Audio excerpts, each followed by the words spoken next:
Hi, Astronomy. Mr. Janowski here. This is part 6 of the chapters 14 and 15 slides. So, in the last part, we talked about the deaths of both the high mass and the low mass stars. And now we're going to start talking about the corpses that they leave behind.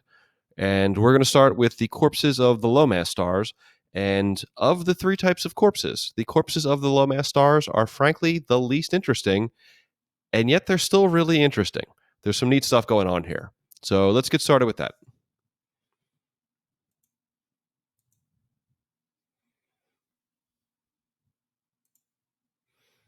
So, what is the dividing line between the high and the low mass stars? The dividing line is 8 solar masses.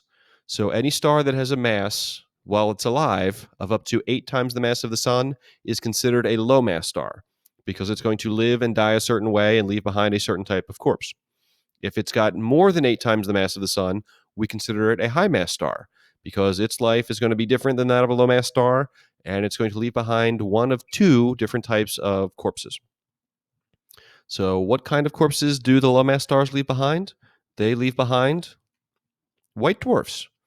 And over here to the right, you can see this adorable little picture from Kurzgesagt. So, there will be a Kurzgesagt video in these slides. So, again, what I just said, stars up to about 8 times the mass of the sun, they will have a certain kind of life. And when they die, there will be a planetary nebula, and the corpse that is left over will just be the white dwarf. High mass stars, it's different. Lots of the stages are the same, but they go through them much quicker. And at the end, instead of just drifting away in a planetary nebula, they're going to die in this violent supernova explosion.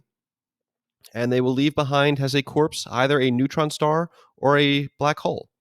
So these 3 types of stellar remnants are known as compact stars. So I keep calling them corpses. Feel free to keep calling them corpses, but astronomers, when they're being more serious, call them compact stars. So white dwarfs, neutron stars, and black holes are all called compact stars. And important to recognize that none of those 3 types are actually living stars. They're big things out in space, but they're not living stars. But yeah, I'm calling them corpses. The proper name for them is really compact stars. So this little graphic's nice and helpful, except for this thing. There's no such thing as a neutron star. That's a typo. Should be neutron star. That's not my fault. But anyhow, remember back at the beginning of this chapter, we learned that gravity is super important in determining the lives and deaths of stars. Gravity drives stellar evolution. So the kind of compact star that we're going to end up with is determined by what, if anything, can keep gravity in check. So, what's the thing that is counteracting gravity? Remember, when the star is alive, it's pressure from nuclear fusion that is counteracting gravity, but the star is technically dead when it stops doing the nuclear fusion. So, what, if anything, is going to keep the gravity in check? So, here's a link to the Kurzgesagt video. I'll put this link in the description. Hopefully, you're all watching Kurzgesagt. It's a wonderful channel, very, very stylish. I love their animation style. And very informative. And the guy's got an awesome British accent, which I can't do. But what can you do? You're stuck with me. So yeah, the last light before eternal darkness. So yeah, it's obviously a little bit bleak there, eternal darkness, but that's how it goes. Watch the video. So, a white dwarf is the core of a low mass star that has ejected its outer layers as a planetary nebula. So, the star was main sequence, it did its whole thing, and then eventually it lost its grip on its outer layers, it got too big, and they just kind of drifted apart. And what you're left with is just the white dwarf. So, a white dwarf, again, this is the corpse of a star, so the English language is going to get a little bit weird here. So, the white dwarf is born, well, it's the corpse being born, it's now dead. But it's born very hot, 100,000 Kelvin, but it has no fusion to keep it that way. So, yeah, a living star has fusion going on, and that keeps providing more and more energy and more heat. So, fusion has stopped. That's what makes this a dead star now.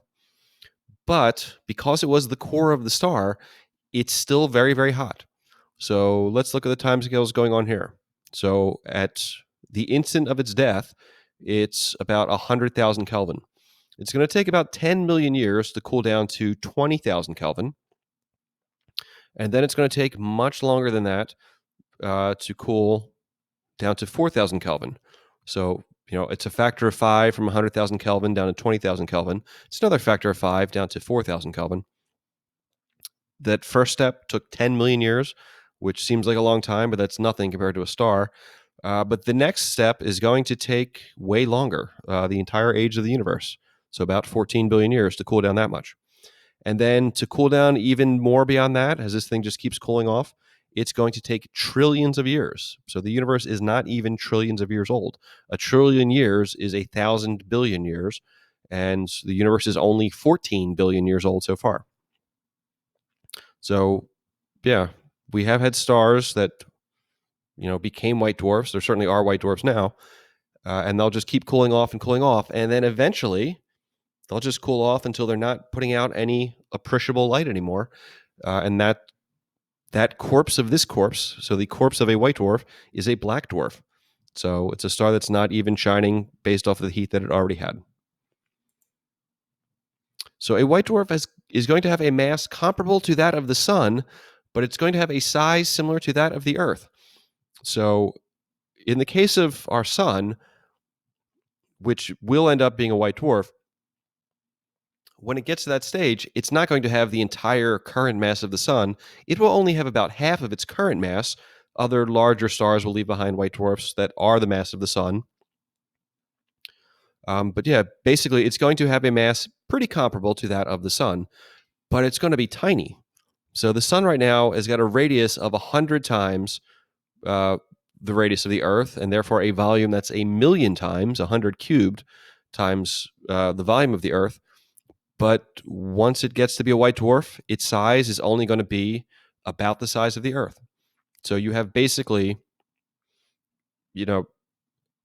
essentially all of the mass that it has now, about half the mass that it has now, squeezed into a volume that is 1,000,000th as big. So the numbers start getting crazy. You end up with a density of about 10 to the 5th grams per centimeter cubed, which is about 100,000 times the density of water. So super, super dense. So that means a cubic inch of white dwarf would weigh about 1 ton. So think of how big an inch is and think of a cube. So this is about the size of a little wooden block. A cube that's 1 inch on all sides. That cube of white dwarf stuff would weigh about a ton. So that's a lot. Not like anything we have on Earth now.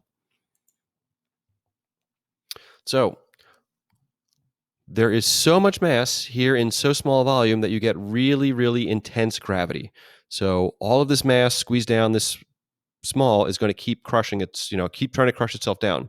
So if we're dealing with a white dwarf, gravity is going to be held in equilibrium with something called electron degeneracy pressure. So what is degeneracy pressure? This is a quantum mechanical effect arising from the Pauli exclusion principle, which limits the number of electrons that can be put into a given volume. So if you've taken the chemistry class, that's the Pauli exclusion principle is basically why chemistry works, essentially. It's why, electrons like to have that's why atoms like to have 8 electrons in their outer shell and things like that. It's all the Pauli exclusion principle. So there's Wolfgang Pauli. This is his principle. And this is electron degeneracy pressure.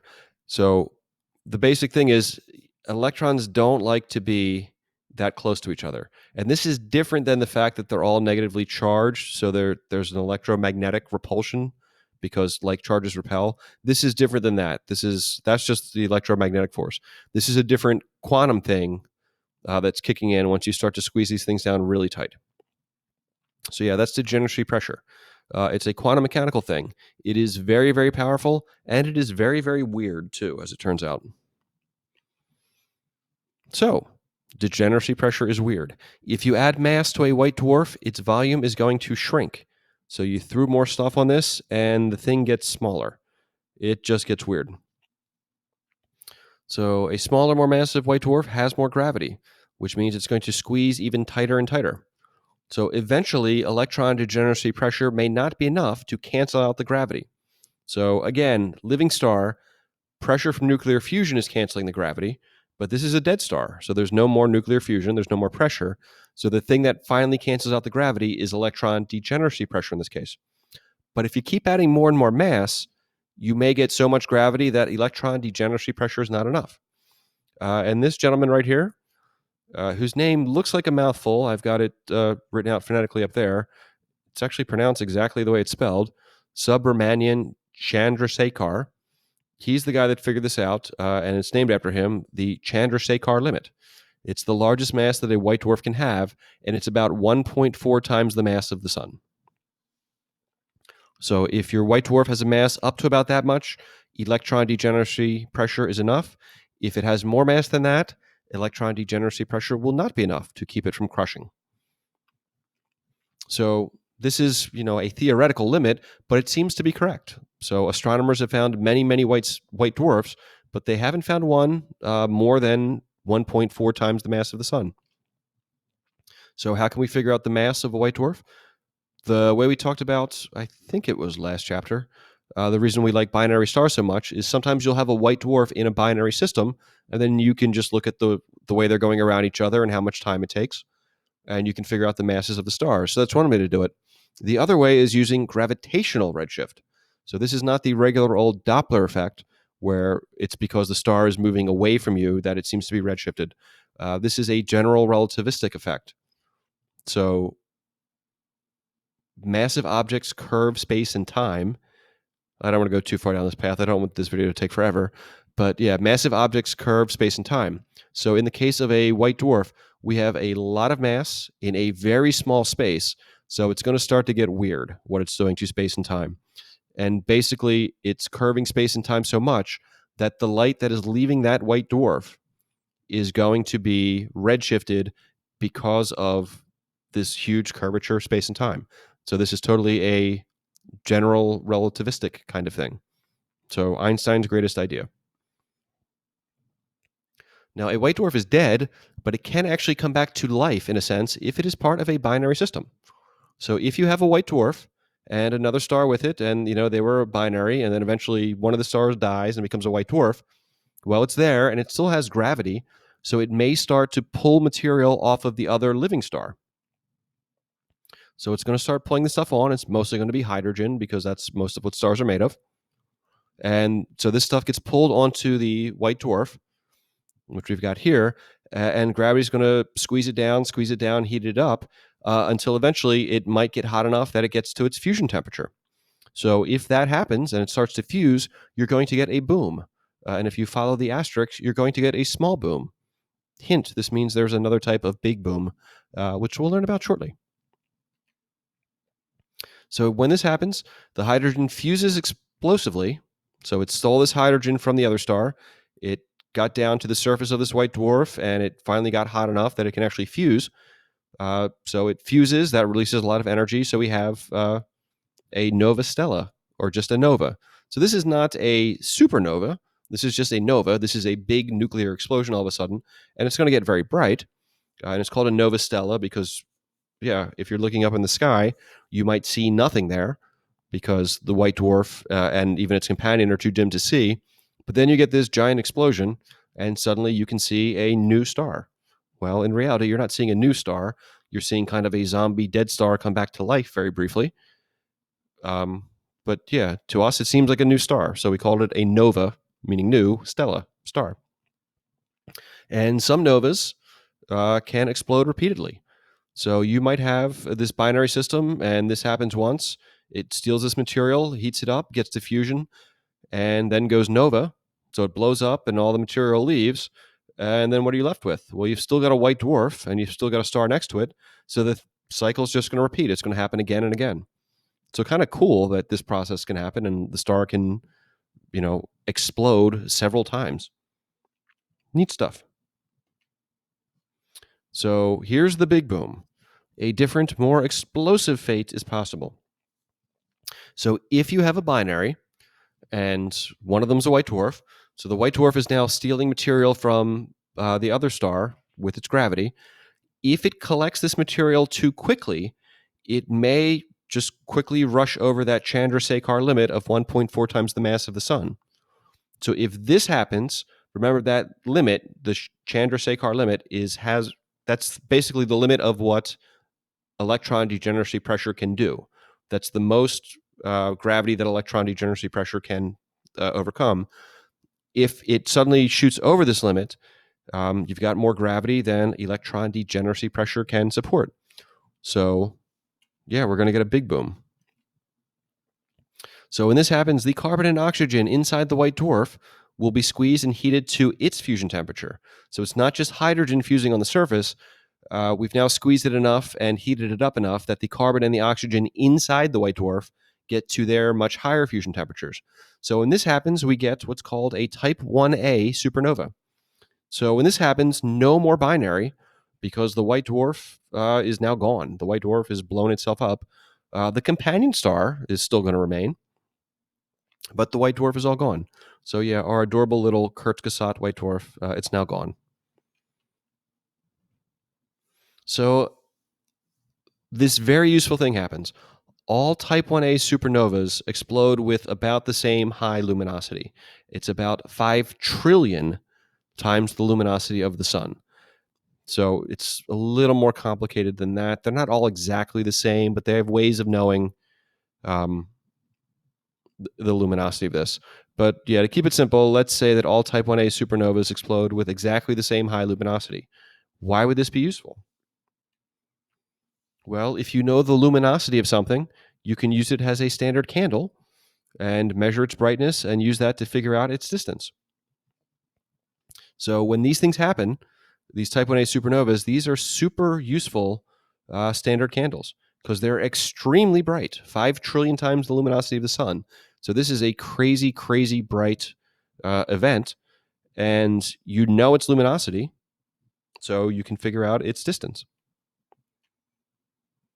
So again, you can have these small booms, and sometimes you can even get these recurring small booms where the white dwarf is in a binary and it's collecting material, and the material gets to fusion temperature and it blows up and you get a nova. But both stars remain. You can also get the big boom. So same basic setup, but this time the white dwarf collects too much material too quickly, jumps over the Chandrasekhar limit, and explodes in this type 1a supernova. So your white dwarf is destroyed and the companion star remains. So these type 1a supernovas end up being really, really useful. So this is how we know about dark energy. This is how we're able to measure the distances to really, really distant galaxies. It's because these things are so extremely bright. So yeah, it was the 90s when we first figured out that not only is the universe expanding, which we've known that since the 1920s and 30s, but the expansion is actually happening faster and faster all the time. And that's how we discovered dark energy. So yeah, I'll put a link to this Minute Physics video in there too. It's Minute Physics. He goes pretty quick, but those are good videos too. And then this is how we measure the extreme distances in astronomy. So how we can do things with parallax is, those are for the nearby stars. For the next distance away stars, we use the Cepheid variables, which we learned about in an earlier part of the slides. And for these really, really big distances, we use these type 1a supernovas. So this is, they call this like the ladder, or the cosmic ladder of distances, or the ladder of cosmic distances or something. But basically, this is how we know the size of the universe. And yeah, just a really useful thing. So obviously, I'll put a link to this video in the description as well. So to review, what is the dividing line between the high and the low mass stars? That is 8 times the mass of the sun. So less than that, you're a low mass star. More than that, you're a high mass star. And what kind of corpses do the low mass stars leave behind? They leave behind these adorable white dwarfs. So the corpses of stars, the ones we learned about today, the white dwarfs, and the ones that we're going to learn about next time, the neutron stars, and then eventually the black holes, what do astronomers call these things? These are called compact stars. So I'm calling them corpses. That's more fun. But technically, they're called compact stars. So what is the thing that prevents gravity from crushing a white dwarf? That is electron degeneracy pressure. And it's a quantum mechanical thing based on the Pauli exclusion principle. And so, what happens if a white dwarf with a binary companion goes over the Chandrasekhar limit? You get a big boom, a Type 1a supernova. That's it for the corpses of the low mass stars. Hopefully, you found that interesting.